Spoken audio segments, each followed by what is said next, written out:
Bonjour Evelyne. L'attente est énorme pour la toute dernière saison de Stranger Things. Ah oui, ça monte, ça monte. Et là, avec le teaser, les infos de casting, le synopsis officiel qui est tombé, on a pas mal de choses à se mettre sous la dent. Carrément. On a épluché un peu tout ça, les annonces de Netflix, les discussions des fans, et même cette annonce de série animée là. Exactement. Alors l'idée aujourd'hui, c'est de décortiquer ça ensemble. On va regarder les détails qui sautent aux yeux, les théories qui tournent. Et surtout, qu'est-ce que tout ça veut dire pour la fin, pour Hawkins quoi. Allons-y, analysons un peu ces éléments clés. Parfait. Alors, commençons par le gros morceau, l'intrigue de la saison 5. Le synopsis officiel nous dit automne 87, juste avant le 6 novembre. La date fatidique. C'est ça. Hawkins est défiguré par les failles et sous quarantaine militaire apparemment. Ouais, ça sent pas bon. Et le plus fou, Vecna a disparu. Après la fin de la saison 4, pouf, envolé. On ne sait pas où il est, ni ce qu'il prépare. C'est ça qui est intriguant. Et pendant ce temps, Eleven, elle, doit encore se planquer. La mission semble assez directe, le trouver et l'éliminer. Ouais, sur le papier. Mais cette disparition de Vecna, c'est louche. Où il est? Qu'est-ce qui mijote? Et cette présence militaire qui traque Eleven, ça rajoute une pression énorme. C'est clair. Hawkins est vraiment sous tension. Et puis, il y a les nouveaux personnages. On apprend que Nell Fisher va jouer Holly Wheeler. Ah, la petite sœur de Mike? Oui, et apparemment, elle aura un rôle plus important. C'est intéressant. Prêt, et ça colle avec une autre info. Jake Connelly qui joue un certain Derek Turnbow. Ah oui, le fils des proprios de Turnbull and Development, décrit comme une brute solitaire. C'est ça. Et il serait lié à l'épisode 3 de Turnbow Trap, celui réalisé par Frank Darabont. D'accord. Apparemment, il s'est introduit dans le manoir Turnbow avec Lucas et Erika. Et ça pourrait mal finir pour lui, peut-être utilisé comme appât à l'affaire McCora. Ça fait froid dans le dos. Et ça semble confirmer une tendance, non? Avec les enfants? Ben oui, parce qu'on a aussi Alex Bro en lieutenant Hackers, qui chasse elle et Hopper. Et surtout, Linda Hamilton, Ah oui, Linda Hamilton. un Dr. Kay, une scientifique militaire. Voilà. Et on se demande si elle n'est pas liée aux disparitions d'enfants. Pas juste Holly, mais d'autres noms circulent. Debbie, Thomas. Thomas, ça rappelle Data des Goonies, non? Exactement, le petit clin d'œil.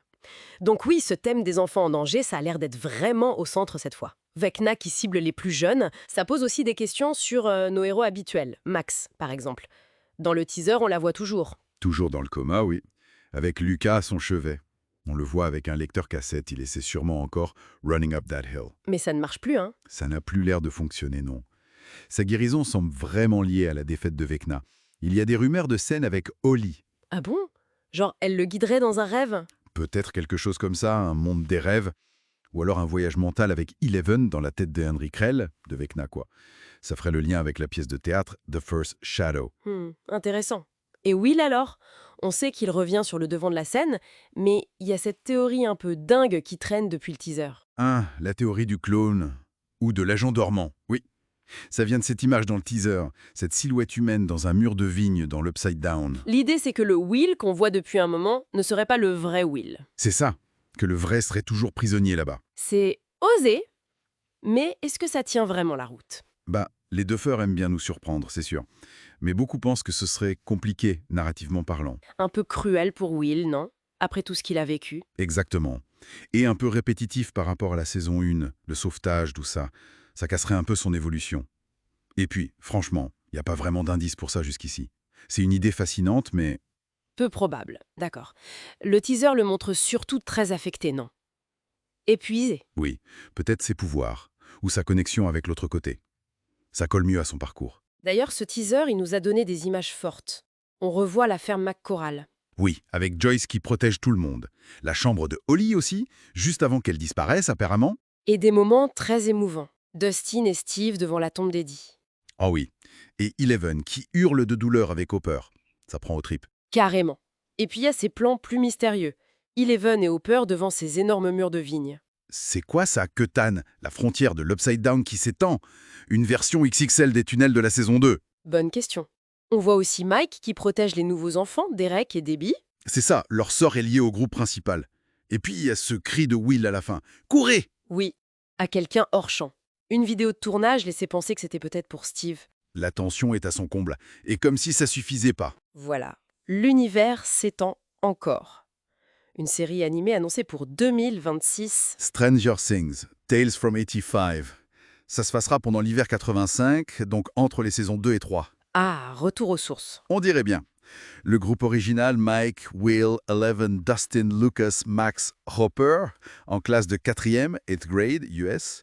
Nouveau monstre, nouveau mystère, et un nouveau perso, Nikki Baxter. Ambiance enfant à vélo garantie alors. C'est ce que ça promet. Après, est-ce que ce sera canonique, ça, on verra bien.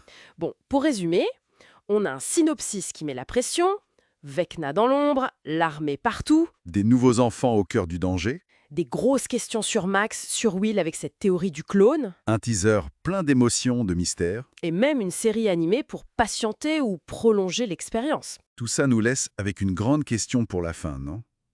Vecna est invisible. L'armée complique tout. De nouvelles cibles apparaissent. Quelle pourrait être la clé? L'élément imprévu, celui qu'on n'a pas vu venir, pour enfin en finir avec l'Upside Down et donner une conclusion satisfaisante à Hawkins. De quoi réfléchir en attendant. Ça promet une attente insoutenable.